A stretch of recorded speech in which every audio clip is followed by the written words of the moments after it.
주의해야 할지 전문가와 함께 자세하게 좀 짚어보겠습니다. 네, 한국의학연구소 감염내과 신상엽 전문의 나와주셨습니다. 안녕하십니까? 네, 안녕하십니까? 네, 한국인 첫 지카 바이러스 확진자가 나와서 지금 주목이 되고 있는 상황인데요. 먼저 이 지카 바이러스가 무엇인지부터 설명을 좀 해주시죠. 이 지카 바이러스는 그 댕기열과 이제 유사한 계열의 플라비 바이러스라고 해서 이제 지카 바이러스와 댕기열은 이제 그 약간 이제 친촉 관계에 있는 그런 유사한 바이러스인데요. 1947년에 그 아프리카 우간다의 지카 숲에서 맨 처음 원숭이한테 이제 분리가 되었고 그 이후 이제 2014년까지는 그냥 산발적으로 그 중남미나 이제 오세아니아 쪽에서 산발 발생을 하다가 2015년 이후에 이제 브라질을 중심으로 이제 지금 전 세계적으로 유행을 하면서 지금 이제 알려지게 되었습니다. 네, 이 지카 바이러스 하면은 발열이 가장 큰 증상이 아닐까 싶은데 그 외에 또 어떤 증상이 있는지도 궁금하고요. 증상이 아예 없는 경우도 있다고 하더라고요. 지금 이제 그 지카 바이러스도 그렇고 댕기열도 그렇고 둘 간의 증상 구분이 거의 안 될 정도로 증상이 비슷한데요. 대부분의 환자들에서 10명 중에 사실 7, 8명은 증상이 전혀 없는 무증상으로 알려져 있고 두세 명 정도에서 나타나는 증상이 보통 이제 발열, 그다음에 그 근육통, 두통, 거기에 이제 피부 발진 같은 것들이 나타날 수가 있습니다. 근데 이런 증상이 심하지가 않고 보통은 일주일 이내에 소실되기 때문에 그 증상 자체만으로는 그렇게 중한 질병은 아닙니다. 아, 그렇군요. 그런데 이제 우리가 그 신생아의 소두증을 유발할 수 있다. 이 점 때문에 특히 이제 임신부가 위험하다고 그렇게 알려져 왔었는데 그렇다면은 지금 같은 이 40대 남성의 경우에는 뭐 크게 걱정을 하지 않아도 되는 건지 어떻습니까? 지카 바이러스 감염증은 사실 말씀드렸듯이 증상이 심하지는 않지만 두 가지 정도의 이제 합병증이 유발되면서 이제 공중보건학적 문제가 되고 있는데요.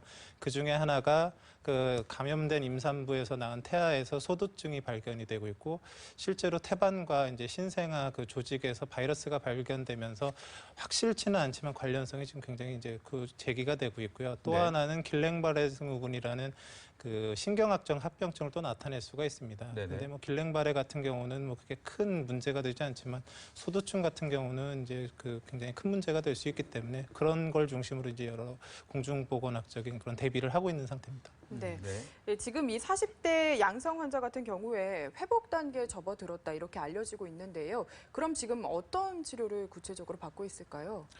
지금 댕기 같은 경우는 이제 예방책도 사실 특별한 게 없고 치료약도 좀 개발이 돼 있는 상태가 아닙니다. 근데 말씀드렸듯이 증상 자체가 경미하고 일주일 이내에 대부분은 본인의 면역만 가지고도 회복을 하기 때문에 지금 뭐 별다른 치료라기보다는 소위 얘기하는 대증요법, 그냥 그 불편감을 덜어드리고 지켜보는 그런 치료들로만으로도 이제 완치가 되게 될 거라고 생각하고 있습니다.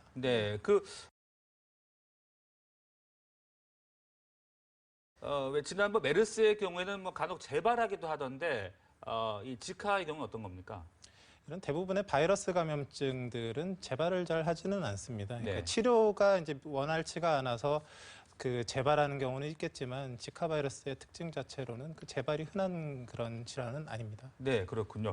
자, 그리고 이 어떤 경로로 감염될지 이 부분도 좀 우리가 주의 깊게 살펴봐야 될 것 같은데 모기에 물리지 않으면은 감염될 가능성이 좀 적다 이렇게 봐도 되는 건지 어떤 겁니까?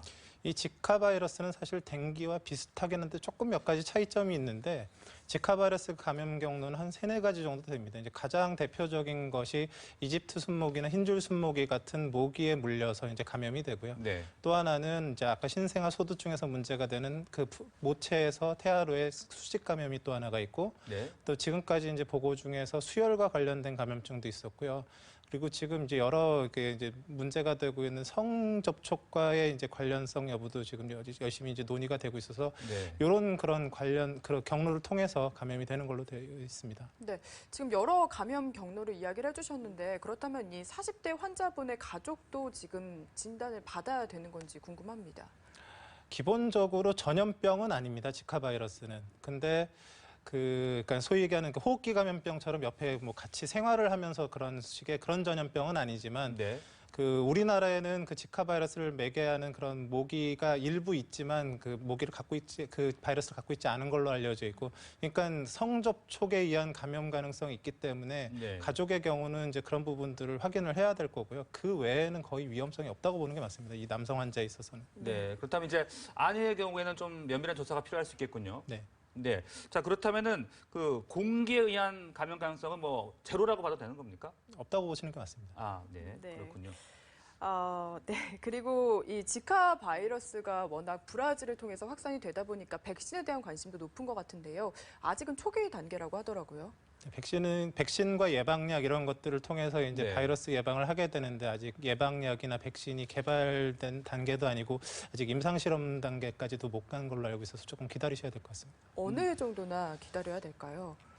근데 예상할 수는 없지만, 예. 예상을 할 수는 없지만 네네. 5년, 10년 내에는 이제 만들어지지 않을까 생각하고 있습니다. 예. 네. 그렇다면 이제 아직은 우리나라에 뭐 모기가 많을 때는 아니지만 좀 더 더워지고 모기가 좀 많아지게 되면 좀 더 위험할 가능성도 있다라고 봐야 되는 겁니까?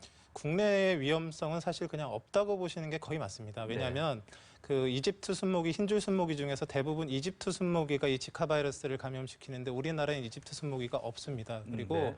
흰줄 순모기의 일부에서도 지카 바이러스를 가지고 다닐 수는 있는데 우리나라의 아주 일부의 흰줄 순모기가 발견은 되는데, 이 흰줄 순모기, 우리나라에서 발견되는 흰줄 순모기는 지카 바이러스를 가지고 있지 않습니다. 아, 네네. 때문에 이제 국내에서 발생하는 경우는 사실 없다고 보시는 게, 지금 현재상으로는 없다고 보시는 게 맞고요. 네네. 근데 해외에 갔을 때 감염돼서 들어올 수 있는 사례들은 사실 위험이 있다고 볼 수 있습니다. 네. 그러면 해외 여행을 갔다 왔는데 뭔가 발열 등의 증상이 있다면 병원을 찾아서 꼭 이야기를 하는 게 좋겠네요. 지금 뭐 지카 바이러스가 뭐 중남미를 중심으로 발생을 하고 있지만 기본적으로 댕기열이 발생하는 나라에서는 지카 바이러스도 있다고 보는 게 사실 거의 맞거든요. 그래서 꼭 그 지카 바이러스 발생 국가가 아니더라도 뭐 동남아든지 이제 댕기열이 유행하고 있는 나라에서 다녀왔는데 잠복기가 2주가 넘어가지 않습니다. 그래서 2주 이내에 뭐 발열이나 두통이나 발진 같은 증상이 생겼다라고 했을 때는 댕기나 지카 바이러스를 생각하고 네. 보건당국에 이제 조사를 받으시는 게 안전할 것이라고 생각합니다. 네. 그럼 현 단계에서 정부가 좀 취해야 될 어떤 방역 조치 같은 건 있을 수 있겠습니까? 지금 국내에 바이러스가 존재한다고 보지는 않기 때문에 국내 네. 방역을 할 필요는 없겠지만, 이제 해외 여행 간에 이제 걸려 갖고 들어오시게 되면 이제 여러 문제가 생길 수 있기 때문에 해외 여행자에 대한 충분한 홍보와 여러 대책들을 강구해야 될 것이라 생각합니다. 네. 네. 지금 계속해서 위험성이 낮다라는 이야기 해주고 계신데 아무래도 우리가 메르스 경험이 있다 보니까 좀 두려움을 갖고 있는 시청자분들도 있으실 것 같습니다. 한 말씀 마지막으로 해주시죠. 지카 바이러스는 우리나라에는 지금 없습니다. 이제 바이러스가 있는 나라에 가셨을 때 이제 위험한데, 네. 크게 경로가 두 가지라고 보시면 됩니다. 하나는 그 현지에서 모기를 물리시면 안 되고요. 네네. 그리고 말씀드렸지만 이 지카 바이러스는 걸려도 증상 없는 사람들이 대부분이기 때문에 현지인과의 좀 불필요한 성접촉 이런 것들을 하시는 것도 역시 위험할 수 있습니다. 이제 그 네. 두 가지를 조심해 주시는 게 좋겠습니다. 네. 알겠습니다. 지금까지 지카 바이러스 관련된 여러 가지 사항들 신상엽 감염내과 전문의와 함께 이야기 나눠봤습니다. 말씀 고맙습니다. 네, 감사합니다. 감사합니다.